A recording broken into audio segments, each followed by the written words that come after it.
오늘 우리들에게 주시는 하나님의 말씀, 구약성경 레위기 19장 9절에서 18절까지의 말씀입니다. 구약성경 175면에도 있습니다. 레위기 19장 9절에서 18절까지의 말씀을 읽어드리겠습니다.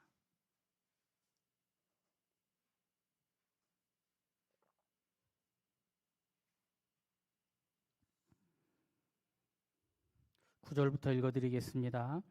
너희가 너희의 땅에서 곡식을 거둘 때에 너는 밭 모퉁이까지 다 거두지 말고 내 떨어진 이삭도 줍지 말며 내 포도원의 열매를 다 따지 말며 내 포도원에 떨어진 열매도 줍지 말고 가난한 사람과 거류민을 위하여 버려두라.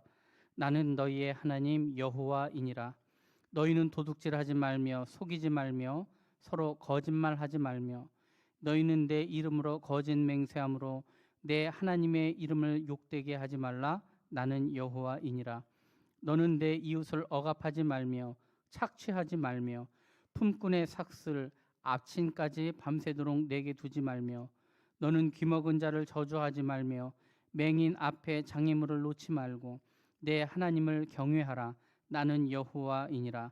너희는 재판할 때에 불의를 행하지 말며 가난한 자의 편을 들지 말며 세력 있는 자라고 두둔하지 말고 공의로 사람을 재판할지며 너는 내 백성 중에 돌아다니며 사람을 비방하지 말며 내 이웃의 피를 흘려 이익을 도모하지 말라.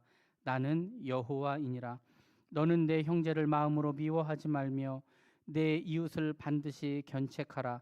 그러면 내가 그에 대하여 죄를 담당하지 아니하리라. 원수를 갚지 말며 동포를 원망하지 말며 내 이웃 사랑하기를 내 자신과 같이 사랑하라. 나는 여호와이니라. 아멘. 우리 옆에 있는 분들 그리고 우리 온라인으로 예배하는 분들 함께 예배는 가족들과 함께 인사 나누시겠습니다. 사랑합니다. 축복합니다.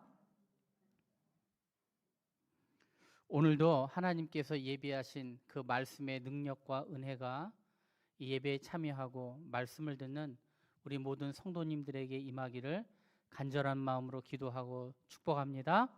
오늘도 우리가 사모하는 만큼 우리가 또 하나님의 말씀을 기다리며 기대하는 만큼 하나님 은혜를 부어 주실 줄로 믿습니다.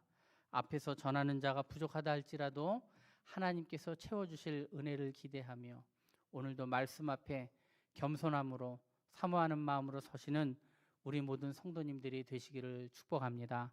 오늘 레위기 19장 9절에서 18절까지의 말씀을 읽었습니다. 우리 지난주 말씀에 인용했던 성경 구절이 하나 있습니다. 신명기 8장 3절 말씀, 사람이 떡으로만 사는 것이 아니요 여호와의 입에서 나오는 모든 말씀으로 사는 줄을 내가 알게 하려 하심이니라. 신명기 8장 3절에 있는 말씀입니다.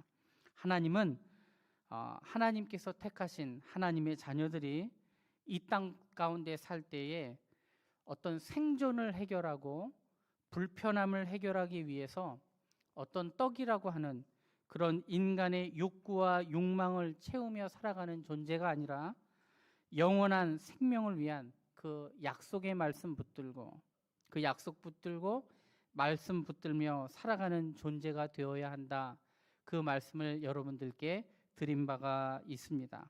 그래서 성도가 되었다라는 것은 욕심을 따라 살아가는 삶이 아니라 주님의 약속과 말씀을 따르는 삶으로 그 삶의 방향을 바꾸는 것이다.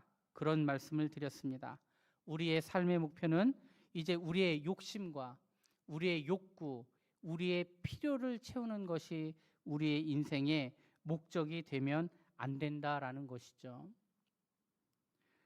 지난주에 우리 18장의 마지막 절 말씀이 이 말씀이었습니다. 30절에 너희는 내 명령을 지키고 너희가 들어가기 전에 행하던 가증한 풍속을 하나라도 따르지 말고 스스로 더럽히지 말아라.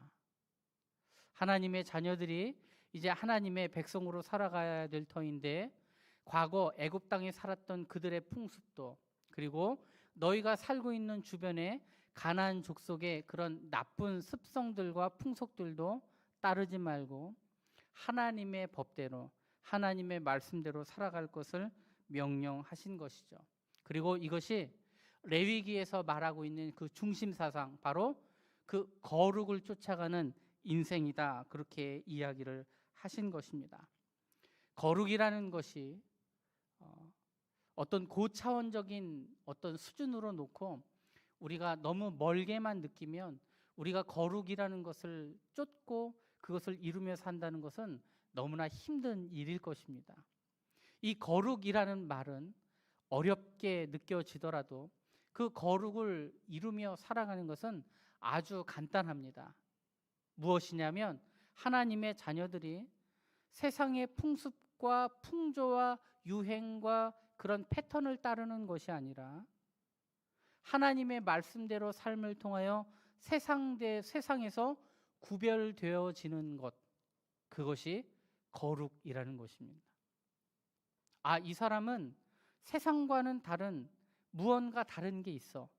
이 사람은 세상의 유행대로 세상의 생각대로 살아가는 사람이 아니라 무언가 다른 목적과 다른 기준을 가지고 살아가는 사람 같아.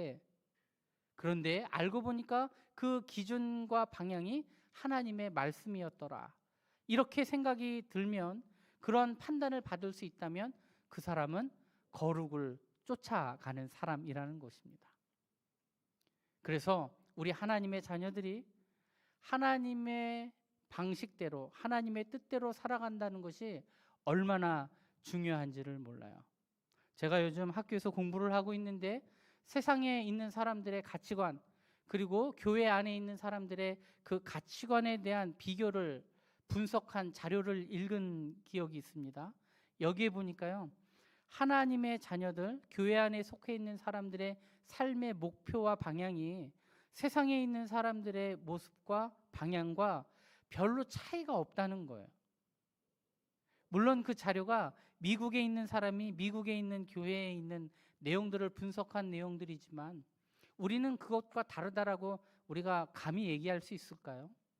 우리들도 하나님의 자녀로서 살아가지만 삶의 목적과 방향이 세상과 구별되어지지 않는 그러한 세상 가운데 우리가 살고 있고, 그러한 모습은 우리의 삶에 반드시 있어야 되는 그 거룩함을 놓치고 살고 있음을 반증하는 증거라고 말할 수 있는 것입니다. 우리가 과연 세상과 무엇이 다른가? 주일날 교회 오는 그것만이 다른 게 아니라 우리가 세상 속에서 살 때 우리가 과연 다른 사람들과 어떠한 차별이 있는가, 구별이 있는가, 그것이 우리가 얼마만큼 거룩을 향하고 있고 거룩을 유지하려고 하고 있는가를 우리가 판가름할 수 있는 중요한 기준이 된다라는 것입니다. 오늘 우리가 19장에 있는 말씀을 읽었는데요, 이 19장은요 그 거룩이라는 것이 우리의 실생활 속에서 어떻게 이루어져야 하는가를 아주 구체적으로 설명하고 있는 부분입니다. 그 중에서 오늘 우리가 읽은 9절 이후에 있는 말씀은요, 우리 이스라엘 백성들이, 하나님의 자녀들이 선택받아 거룩을 지켜야 하는 사람들이 가져야 되는 사회적 규례들을, 그 사회적 규범이 무엇인가를 설명하고 있는 거예요. 앞부분의 1절에서 8절은 종교적인 규례였다면 9절에서 그 이후에 있는 말씀은 이 사회적인 규례를 설명하고 있어요. 인간 사회에는요 사회성이라는 것이 있습니다. 이 사회성이라는 게 뭐냐면 사회적인 성숙, 타인과 원만하게 상호작용하는 능력, 다양한 사람들과 긍정적인 관계를 형성하는 능력, 이런 것들을 사회성이라고 얘기를 해요. 우리 신앙 공동체 안에서도 하나님의 자녀들이 이 세상 속에서 살아갈 때 가져야 되는 그런 신앙적인 사회성이 있습니다. 인간은 결코 홀로 살 수 없죠. 그렇게 있을 수도 없고요. 우리가 이 세상 속에 살아야 되는데 그 가운데 구별됨을 지키면서 어떻게 사회 안에서 나의 역할과 사명을 감당하는가, 거기에 대한 구체적인 예들을 설명하고 있다는 거예요. 하나님께서는요, 여호와 신앙으로 공동체를 이룬 이 히브리 민족에게 신앙 공동체의 그 사회성을 교육하고 훈련하고 있다는 것입니다. 하나님의 백성들, 선택받은 민족, 이 사람들은요, 세상 속에서 세상의 열방을 하나님께로 인도해야 되는 제사장 나라의 그 사명을 가지고 있어요.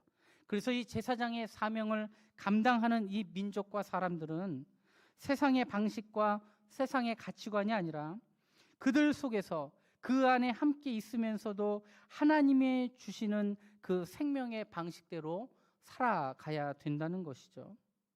이 세상의 가운데서 이 생명의 방식이라는 것이요, 세상 사람들에게 하나님의 영광의 빛을 드러내어 하나님을 알게 하는 것입니다. 이것을 신약 성경에서는 마태복음 5장 16절에 이렇게 설명을 합니다. 이같이 너희 빛이 사람 앞에 비치게 하여 그들로 너희 착한 행실을 보고 하늘에 계신 너희 아버지께 영광을 돌리게 하라. 여기 보면요, 이런 표현이 있어요. 너희 빛이 사람 앞에 비치게 하라. 너희가 빛을 발해야 되는데, 그 빛이 사람들 앞에 비치게 해야 되는데, 그 빛이 무엇인가? 네 글자로 얘기합니다. 뭐라고 얘기합니까? 착한 행실이다 라고 얘기를 해요. 구별된 삶이 바로 착한 행실이라는 단어로 설명을 하고 있는 거죠. 오늘 본문 가운데서도 이스라엘의 이 하나님의 선택받은 백성으로서 성결되고 거룩한 삶을 살기 위해서 실제적인 삶 가운데 반드시 지켜야 되는 규례를 설명하고 있으시죠. 그리고 이것이 착한 행실이라는 것입니다. 이스라엘 백성들이여, 내 것을 내 것이라 하지 않고 이웃을 위하여 자신의 것을 내어주는 삶을 살아야 되는데, 그 중심의 근거는 바로 하나님께서 우리의 하나님이 되신다, 그분은 여호와이시다라는 것이고요. 그리고 그 하나님의 백성으로서 우리가 어떠한 삶의 자세를 갖고 살아가야 되는지를 오늘 본문에서 설명을 하고 있다는 것입니다. 믿음의 그 행함을 강조했던 야고보서에는요, 이 신약의 야고보서에는 이 진정한 경건이 무엇인지를 설명하는 부분이 있습니다. 거기에 이런 표현이 있습니다. 야고보서 1장 27절에 보니까요, 하나님 아버지 앞에서의 정결하고 더러움이 없는 경건은 곧 고아와 과부를 그 환난 중에 돌아보고 또 자기를 지켜 새 속에 물들지 아니하는 그것이니라. 여기 보니까 그런 표현이 있습니다. 정결하고 더러움이 없는 경건은, 경건된 삶이 무엇인가, 그 행함을 강조하면서 얘기하고 있는데, 이 더러움이 없는 이 경건이 무엇입니까? 구약 성경에서 말하고 있는 거룩함입니다. 신약 성경에서 이 거룩함을 얘기하는데 두 가지를 얘기해요. 이 세상 속에서 자기를 지켜서 세상에 물들지 아니하는 것, 자기를 지키는 것, 세상 가운데 물들지 않는 것, 이게 뭡니까? 구별된 삶이죠.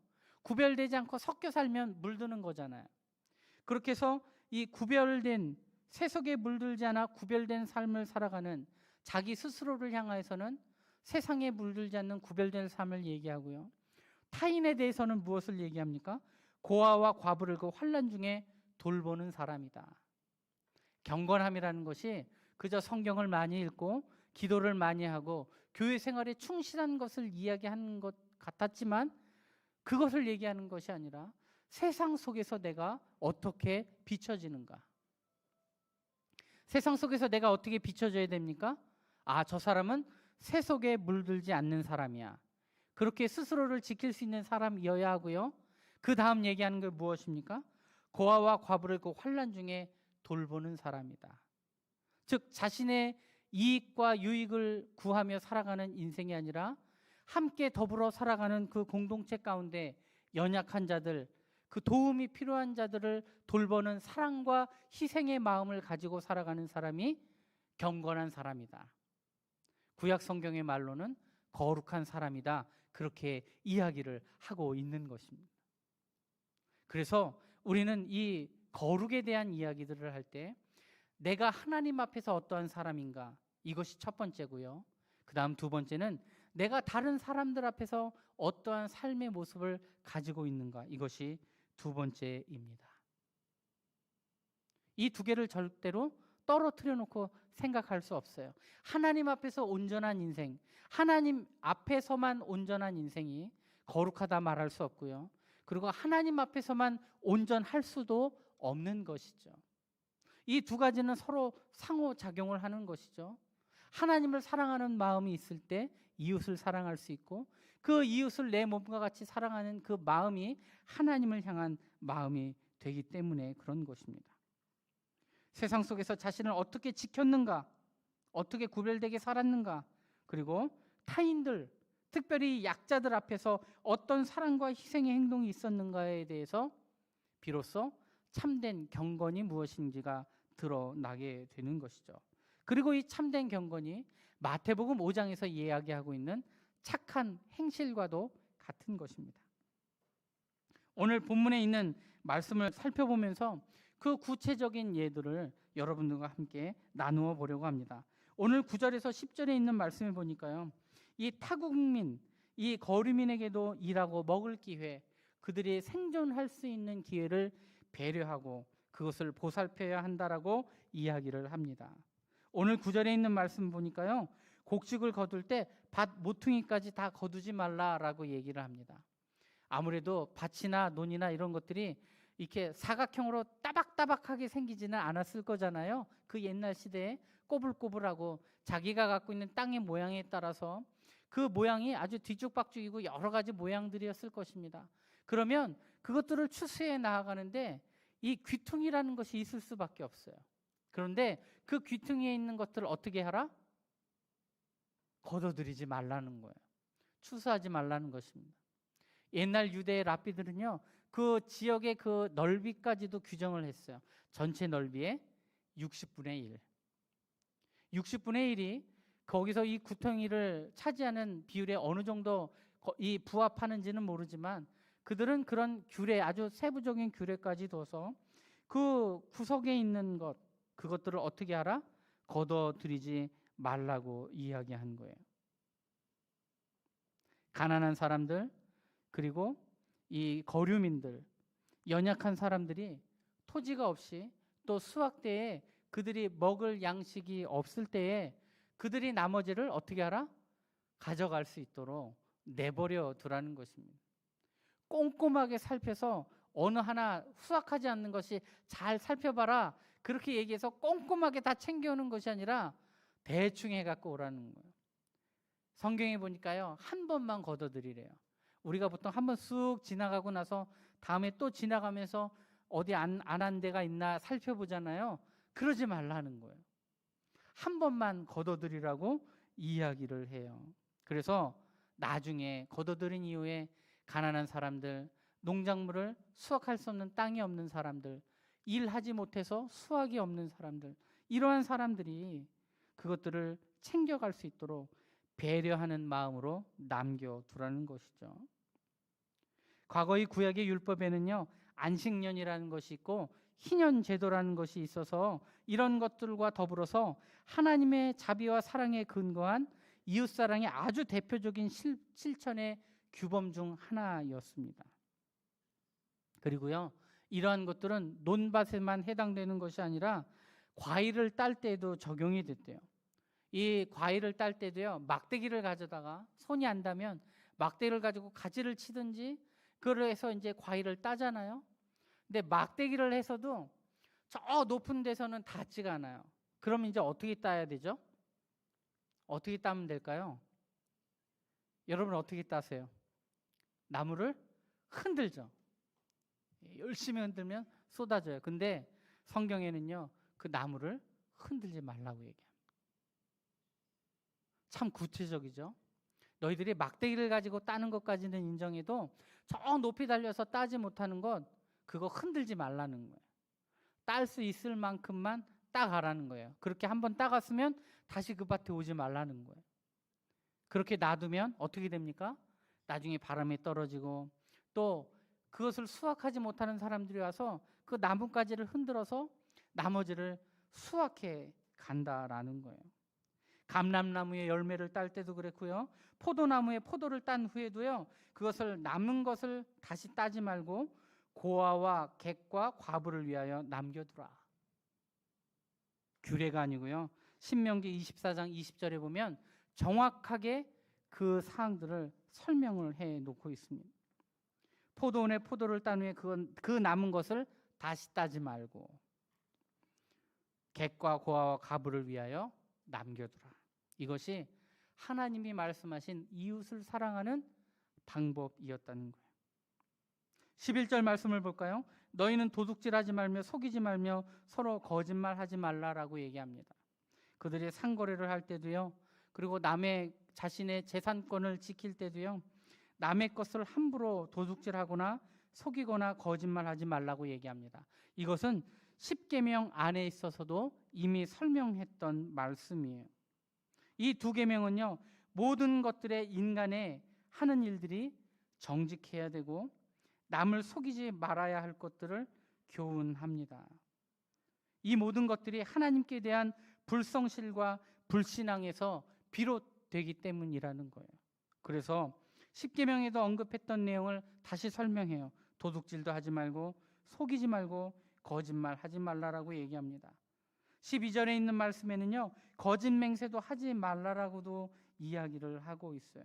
거짓 맹세한다는 것이 여러 가지 상거래를 하고 사업을 할 때도 하나님의 이름을 사용해서 그들에게 믿음과 신뢰를 주고 악한 유익을 구하지 말라라고 얘기하는 것이죠. 이런 거짓 맹세는요. 인간 사이에 이 신뢰를 저버리고요. 사회를 혼란시키는 범죄이기도 하고 하나님께 대하여도 불경죄가 되는 것입니다. 어떤 일들이 있더라도 우리가 거짓 맹세, 거짓 부렁하면 안 되고요. 그것을 하면서 하나님의 이름을 덧붙이는 건 더욱더 큰 죄가 됩니다. 아주 옛날에 재판했던 그 생방송했던 내용들이 저는 생각이 나요. 어떤 두 권사님이 나와서 성경에 얹고 자기는 거짓말을 하지 않는다고 재판에서 증언했던 사람들이 있었어요. 아주 옛날 얘기예요. 온로비 할 때 두 분의 권사님이었어요. 근데 두 분은 서로가 거짓말을 한다고 얘기를 해요. 그러면서 둘 다 성경에다 손을 얹고 맹세를 했어요. 여러분 어떻게 생각하십니까? 둘 중에 한 사람은 거짓말을 하는 게 분명하죠? 아니면 둘 다 거짓말을 하던 것인지. 하나님의 이름을 그렇게 망령되이 또 자신의 유익을 위해서 특히 거짓부렁하는데 그렇게 쓴다는 건 너무나도 큰 불경죄인 것뿐만 아니라 세상을 향하여서도 절대 해서는 안 된다라는 것입니다. 13절에 있는 말씀에도요. 억압하거나 착취하지 말라라고 얘기합니다. 내 이웃을 억압하지 말라. 착취하지 말라. 착취라는 것이 무엇입니까? 억지로 사람들을 데려다 일을 시키고 봉급을 주지 않는 것을 얘기합니다. 약한 자를 괴롭히고 협박하고 신체적으로, 물리적으로, 정신적으로 고통을 주는 악한 행동들을 말하는 거예요. 그리고 그 옛날 시대는요. 임금이라는 것이 월급이 아니었어요. 어떻게 줍니까? 일당이죠. 그리고 그 일당으로 하루 벌어 하루 사는 거예요. 그런데 그 일당을 주지 않고 저녁까지 가지고 있고 그러면 어떻게 됩니까? 그 돈을 받아야 되는 사람은 그 사람과 더불어 그 가족이 하루 동안 먹지 못하고 자지 못하고 하루의 생활을 뺏기는 것이죠. 그래서 그 급료를 지급할 때 정시에 정확하게 지급을 해야 되는 거예요. 그 어떤 고용주들도 이 고용인들을 속여서는 안 되고 노동시간, 급료를 속여서도 안 돼요. 이런 일들이 너무나도 많이 자행이 되죠. 이런저런 이유와 규정들을 놓고 월급을 깎기도 하고요. 줘야 될 것들을 주지 않고요. 그리고 미루고요. 사람들을 고통에 빠지게 하는 사람들이 많이 있었다는 것입니다. 이 고용주가 또 돈을 줘야 되는 사람들은 그것들에 대해서 아주 철저하고 정확하게 그것들을 나누어 줘야 될 의무가 있는 것입니다. 야고보서 5장 4절에 있는 말씀에 보면은요. 불의한 부자들에게 주는 야고보서의 경고의 말씀이 있습니다.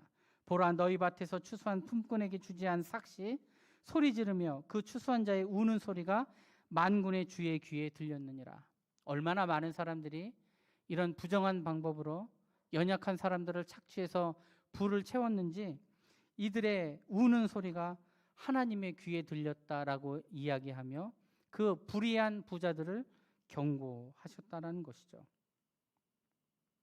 우리 상거래에 있어서 돈을 거래하는 데 있어서도 우리 믿음의 사람들이 사장님이면 아주 철저하고 정확하게 계산해 줘야 됩니다. 예. 우리는 여러 가지 이런 이유들이 있어요.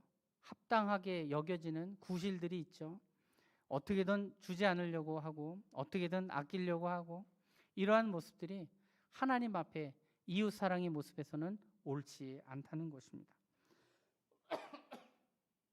다음 14절에 있는 말씀에 보면 장애인들을 향하여서도 학대하지 말 것을 설명하고 있습니다. 귀먹은 자를 저주하지 말고 맹인 앞에 장애물을 놓지 말아라. 귀먹은 사람들은 소리를 듣지 못해요.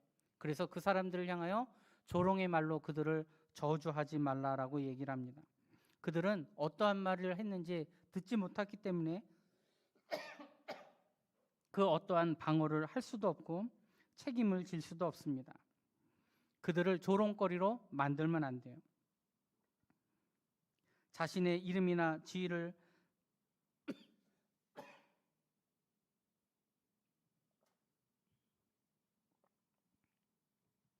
듣지 못하는 자들을 그렇게 조롱거리와 웃음거리로 만들면 안 된다라고 얘기합니다. 외국인들 앞에서 한국말로 욕하는 사람들도 있어요. 하나님 앞에 옳지 않은 일들입니다. 소경 앞에 장애물을 놓지 말아라. 소경 앞에 장애물을 놓으면 어떤 일들이 일어납니까? 넘어지죠. 우스꽝스럽고요. 그것들이 그들에게 재미가 되기도 합니다. 조롱거리로 삼고 웃음거리로 삼는 것, 연약한 자들의 신체적 어려움들을 이용해서 고통을 가하고 그리고 물리적으로 재산적으로 피해를 입히면 안 되는 것입니다.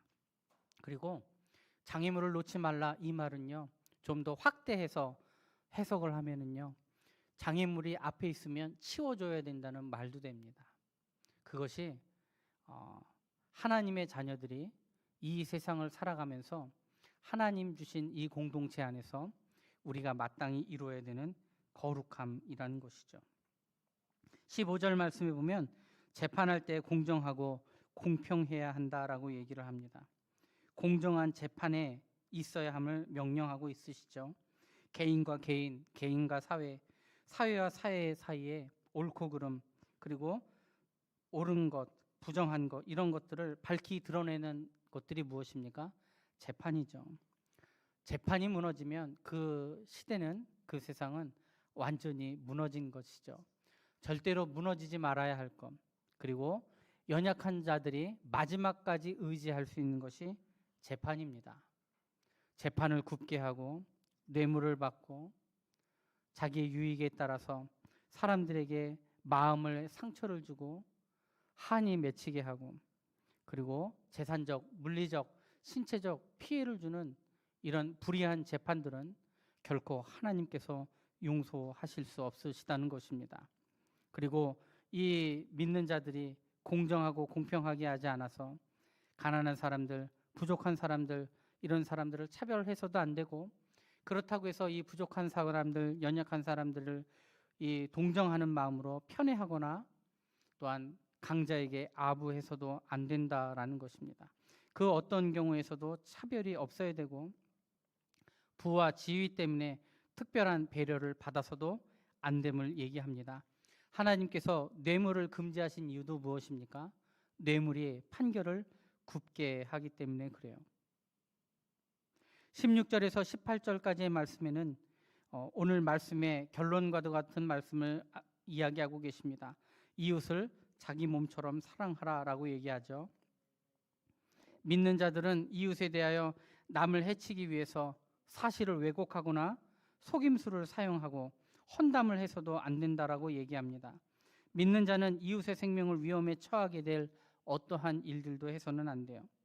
믿는 자들은 어떠한 이유에서든 자기 마음속으로 형제를 미워해서도 안 된다라고 얘기합니다. 믿는 자들은 이웃이 잘못된 일들을 행하고 있을 때 그것을 꾸짖고 책망할 수도 있어야 된다고 얘기합니다. 어떤 형제가 어떤 사람들이 범죄했을 때 그 잘못을 현명한 방법으로 바로 잡아주는 것까지도 하나님은 요구하셨어요. 우리 인간 사회에서요, 불의와 폭력 이것들이 일반화된 사회를 보고도요, 사람들은 개인적인 안일 때문에 침묵하거나 동조하거나 방조하기도 해요. 그러지 말라는 것입니다. 그것도 그들이 하나님 보실 때는 죄라는 거예요. 그들이 적극적으로 그 범죄에 나서지 않더라도 그것을 방치하고 방조하고 모른 척하고 자신의 유익 때문에 그것을 알지 못하는 것처럼 하는 것들도 하나님은 죄악이라고 말씀하시는 거예요. 하나님의 언약 백성들은 하나님의 백성이라는 공동체 의식, 연대감을 가지고 하나님의 법을 따라 서로 권면하며 살아감으로써 세상에서 빛과 소금의 역할들을 마땅히 감당해야 한다는 것입니다. 그리고 믿는 자는 어떠한 경우에서도 보복하거나 한을 품지도 말라라고 얘기하고 있어요. 하나님이 주신 그 사랑의 정신이 특별히 강조된 부분입니다. 그래서 이 하나님의 사람들이 선한 마음들을 가지고 악을 이기도록 노력해야지, 같이 악을 악으로 대응하고 하나님의 방법이 아니라 사랑의 방법으로 아닌 것으로 응징하고 원수를 갚는 것들은 하나님 보실 때 합당한 일들이 아니라는 것이죠. 이웃 사랑하기를 내 몸과 같이 하라. 율법의 정신이 무엇입니까? 사랑이죠. 그 사랑은 하나님 사랑과 이웃 사랑으로 나누어 생각할 수 있습니다. 그리고 이 두 가지는 둘이 아니라 바로 하나입니다. 하나님을 사랑하는 것이 이웃 사랑의 마음으로 나타나는 것이고요. 하나님을 사랑한다면 그 마음은 당연히 이웃을 사랑하는 모습으로 나타날 수밖에 없는 것입니다. 그리고 그 이웃 사랑은 구체적으로 무엇을 해야 할지 사람들이 잘 알지 못할까 봐 이렇게 하나하나 나열해 가시면서 하나님이 설명하셨다라는 거예요. 약자들을 보살피고 자신의 유익을 위해서 연약한 자들을 괴롭히지 말고 거짓 행동들 하지 말고 정직해야 되고 성실해야 되고 진실해야 함을 그렇게 설명을 하고 있는 것입니다. 오늘 말씀을 정리하겠습니다. 오늘 말씀의 마지막 구절은요, 오늘의 모든 교훈이 들어가 있는 말씀입니다. 하나님이 주시는 이 모든 준수사항들은요, 이웃 사랑이라는 단어로 귀결될 수 있습니다. 율법의 정신은 바로 사랑이에요. 하나님 사랑과 이웃 사랑은 성경의 핵심 진리입니다. 그리고 이 두 계명은 둘이 아니라 하나입니다. 사람은 반드시 다른 사람들과 함께 이 공동체 안에 살아갈 수밖에 없는 관계적인 존재로 지음을 받았어요. 그러므로 사람과 사람 사이에는 서로가 함께 해야 될 공통의 준수사항과 규칙이 있다라는 것입니다. 하나님은 이 사실을 잘 아셨기 때문에 타인의 목과 그 자리를 배려할 것을 명령하셨어요. 우리에게 주신 모든 선물들 가운데는 하나님 앞에 드릴 목도 있지만 이웃을 위해 사용되어야 할 목도 반드시 포함되어 있다는 사실을 기억해야 됩니다. 특별히 하나님께서는 고아와 과부, 가난한 사람들, 타향민들, 나그네처럼 연약한 자들에 대한 관심이 많으세요. 이웃 사랑에 대한 이 하나님의 계명은요, 굉장히 구체적이고 실제적입니다. 추수할 때는 밭에 모퉁이까지 다 거두지 말라 하신 것처럼 아주 현실적이고 구체적인 말씀들입니다. 우리가 이웃을 사랑하기 위해서 자신의 손해를 감수할 수도 있어야 되는 거예요. 타인의 자리를 만들기 위해서 자기가 누릴 수 있는 이 기득권과 이익도 포기할 수 있어야 되는 것이죠. 지금 나는 얼마나 다른 사람들을 위해서 살고 있는가? 내가 하나님 주신 그 거룩함을 누리고 또 유지하며 살기 위해서 하나님과 어떤 관계를 갖고 있는가? 두 번째, 내가 타인들과 어떠한 관계를 가지고 사는가? 하나님께서는 이 두 가지를 함께 물어보신다는 것이죠. 성도들이 가져야 되는 이 거룩은요, 우리의 몸 안에서만 이루어지는 것이 아니라 하나님 앞에서 이루어지는 것뿐만 아니라 타인들 앞에서 이루어진다는 사실이에요.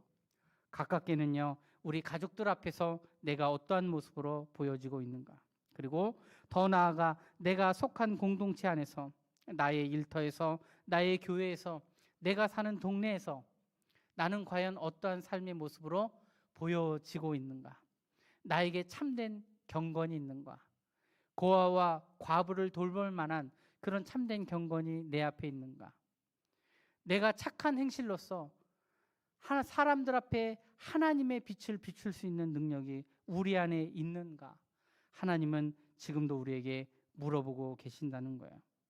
오늘 하나님의 말씀 앞에서 우리가 어떻게 해야 이웃사랑을 제대로 실천할 수 있는지 우리는 고민해 볼 필요가 있습니다. 이것은 도덕책과 윤리에 나오는 그런 이웃을 배려하는 차원을 뛰어넘어 하나님께서 말씀하신 그 거룩을 향하여 나아가는 그런 과정이기 때문에 그렇습니다. 우리가 구체적인 실천 방안을 생각해 보아야 되고요. 이런 희생의 사랑을 통하여서, 이런 실천을 통하여서 하나님을 기쁘시게 하는 삶, 그리고 참으로 복의 근원의 삶을 살아가는 우리 모든 성도님들이 다 되시기를 축복합니다. 참된 거룩은 교회 안이 아니라 밖에서 타인을 만나면서부터 그 거룩함은 시작된다는 사실을 우리가 분명히 기억해야 될 것입니다. 오늘 우리 시간 말씀을 기억하면서 찬양 드리겠습니다. 찬송가 218장.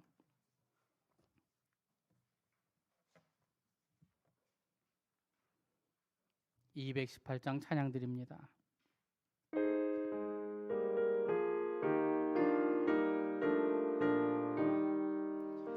내 마음과 정성을 다하여서 주 너의 하나님을 사랑하라. 내 몸을 아끼고 사랑하듯 형제와 이웃을 사랑하라. 주께서 우리에게 명하시니 그 명령 따라서 살아가리. 널 미워 해치는 원수라도 언제나 너그럽게 사랑하라. 널 핍박하는 자 위에서도 신실한 마음으로 복을 빌라. 주께서 우리에게 명하시니 그 명령 따라서 살아가리. 나 항상 주님을 멀리하고 형제를 사랑하지 못하였다. 이러한 죄인을 사랑하사 주께서 몸버려 죽으셨다. 속죄의 큰 사랑 받으니 몸내 생명 다 바쳐 충성하리. 아멘. 기도하겠습니다. 참 좋으신 하나님, 주님의 은혜와 사랑에 감사합니다. 하나님의 자녀들 오늘 이 수요 예배의 자리로 불러주셔서 예배하게 하시고 주님 만나게 하시고 말씀 들을 수 있도록 은혜로 인도하심에 감사를 드립니다. 하나님, 하나님의 자녀로서 이 세상 가운데 살 때에 이 공동체 안에 마땅히 우리가 지켜야 될 의무와 규례와 규범들이 있음을 함께 나누었습니다. 지금까지 내 욕심과 내 삶의 유익을 살아왔다면 하나님의 자녀가 되어서 하나님을 향하여 희생하고 헌신하며 또한 내가 속해 있는 그 공동체 안에서 희생과 사랑의 마음으로 배려하며 타인의 자리를 만들며 하나님 그들의 삶을 돌아보는 은혜와 사랑이 우리 안에 있어야 함을 배웠습니다. 하나님, 우리가 하나님의 자녀라 말하면서도 상당히 이기적이고 내 삶의 유익만 살아왔던 우리의 삶을 고백하며 회개합니다. 하나님, 진정한 거룩은, 참된 경건은, 착한 행실은 하나님 앞에서만 아니라 세상 가운데서 어떠한 삶의 모습인가를 하나님께서 물어보신다고 하셨는데, 하나님, 세상 속에서 나는 누구인가, 연약한 자들 앞에서, 그리고 우리의 도움이 필요한 사람들 앞에서 과연 나는 누구였는가 돌아보는 은혜가 있게 하여 주시옵소서. 하나님, 이웃을 생각하며 배려하며 사랑하며 보살피는 삶 가운데서 진정한 삶의 거룩이 나타날 수 있도록 인도하여 주시고, 우리가 하나님 앞에서의 예배 행위뿐만 아니라 이 세상의 삶 가운데서 거룩을 유지해 나아가는, 많은 사람들 앞에 칭송받고 또한 선한 영향력을 미쳐 많은 영혼들을 주께로 돌아오게 하는 귀한 사명을 감당하는 우리 모두가 되게 하여 주시옵소서. 하나님, 세상은 점점 험하여지고 개인주의가 팽배해져 가며 내 삶의 유익을 돌아보는 사람들만, 또한 내 삶의 유익만 바라보며 살아가는 것이 세상의 유행이자 풍조처럼 보이는 시대입니다. 하나님, 세상에 휩쓸려 살아가는 인생이 아니라 그 안에 구별된 삶으로 하나님의 말씀을 드러내며 하나님의 능력을 드러내며 선한 영향력으로 구원의 통로, 축복의 통로의 사명 잘 감당케 하여 주옵소서. 오늘도 부르짖어 기도할 때 하나님 만나게 하여 주시고 하나님 앞에 구하는 모든 기도의 제목들 응답받는 시간 되게 하여 주시옵소서. 우리의 작은 신음소리조차 놓치지 않고 들으시는 하나님 앞에 부르짖어 기도하게 하여 도와주시고 하나님을 만나는 은혜가 있게 하여 주시옵소서. 예수님의 이름으로 감사하며 기도하옵나이다. 아멘. 하늘에 계신 우리 아버지, 아버지의 이름을 거룩하게 하시며 아버지의 나라가 오게 하시며 아버지의 뜻이 하늘에서와 같이 땅에서도 이루어지게 하소서.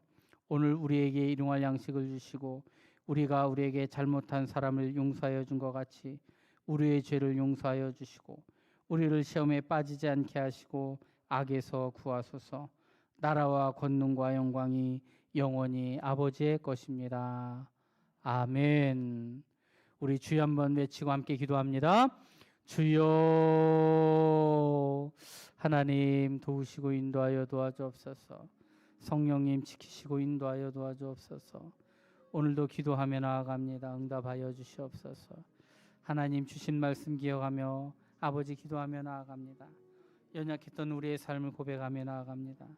성령님 용서하여 도와주시고 우리의 삶에 참된 거룩이, 하나님 그 경건이, 참된 행실이 우리 앞에 떠나지 않도록 인도하여 도와주시고 하나님 우리의 모든 삶 가운데 하나님 주신 말씀과 그 율법을 기억하며 하나님 돌아보는 아버지 사랑을 베푸는, 배려하는, 양보하는 그 귀한 은혜가, 그 미래, 그 배려가 우리 안에 있게 하여 도와주시고 하나님 이 세상 속에서도 칭송받는 성도와 교회의 사명 잘 감당할 수 있도록 도우시고 역사하여 주옵소서. 성령님 도우시고 인도하여 도와주옵소서.